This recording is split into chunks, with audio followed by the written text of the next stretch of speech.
بسم اللہ الرحمن الرحیم۔ السلام علیکم۔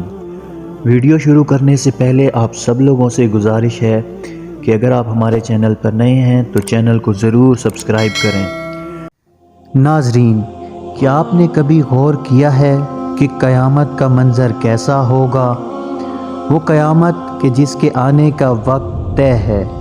ذرا سوچیں وہ کیسا ہولناک دن ہوگا جس کے آنے کی خبر ہمارے پیارے نبی حضرت محمد صلی اللہ علیہ وآلہ وسلم ہمیں دے چکے ہیں، اور بطور مسلمان ہم سب کا یہ ایمان ہے کہ ایک نہ ایک دن قیامت ضرور برپا ہوگی۔ اس دن کیسا ہولناک منظر ہوگا، آئیے قرآن کی مدد سے اس کو سمجھنے کی کوشش کرتے ہیں۔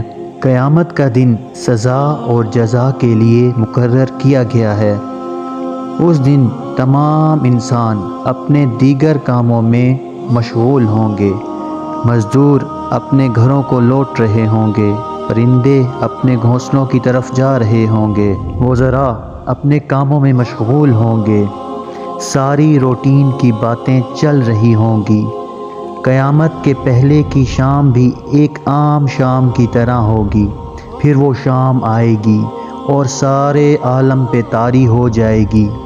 دنیاوی کام چل رہے ہوں گے، پھر ایک زوردار آواز آئے گی۔ وہ آواز اتنی زوردار ہوگی کہ سب لوگ اپنے کام بھول جائیں گے۔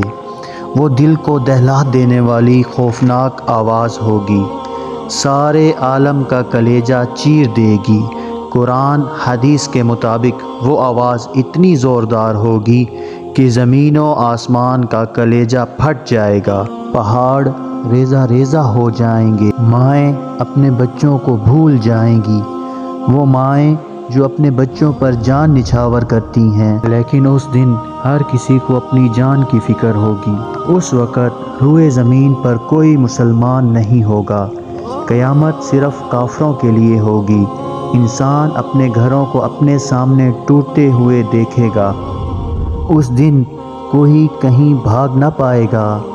اس وقت اللہ تعالیٰ سورج کو زمین کے قریب کر دیں گے، یہاں تک کہ سورج اور ان کے درمیان فاصلہ صرف 4000 ہاتھ کا رہ جائے گا۔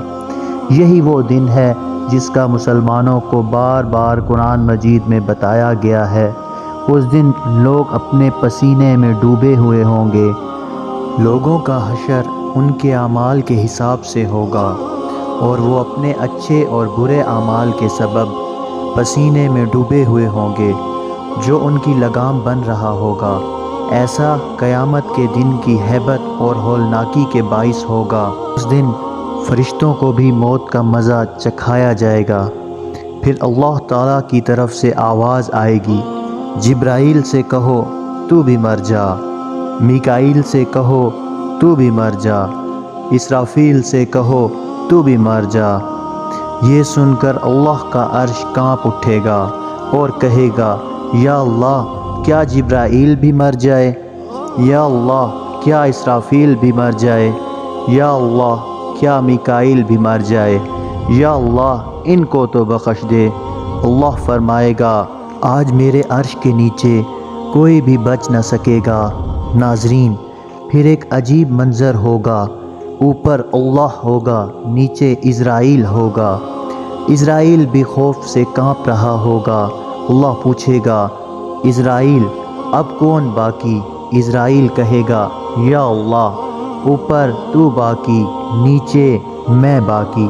اللہ کہے گا، اسرائیل اب تو بھی مر جا۔ اللہ اکبر۔ سب کو موت کی وادی میں دھکیلنے کے بعد اللہ تعالیٰ فرمائے گا، کوئی ہے میرا شریک تو سامنے آئے، لیکن کوئی آواز نہ آئے گی، بس اللہ کی ذات باقی رہے گی۔ ناظرین، اس فنا ہونے والی دنیا سے عبرت حاصل کریں اور اس کی لالچ میں نہ آئیں۔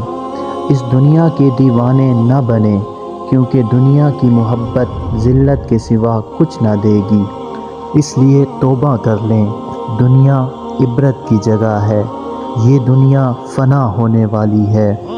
شیطان کی باتوں میں نہ آئیں، بلکہ اس کا ڈٹ کر مقابلہ کریں۔ اس راستے پہ چلیں جو راستہ جنت کی طرف جاتا ہے۔ اللہ پاک ہم سب کو صحیح راستے پہ چلنے کی توفیق عطا فرمائے۔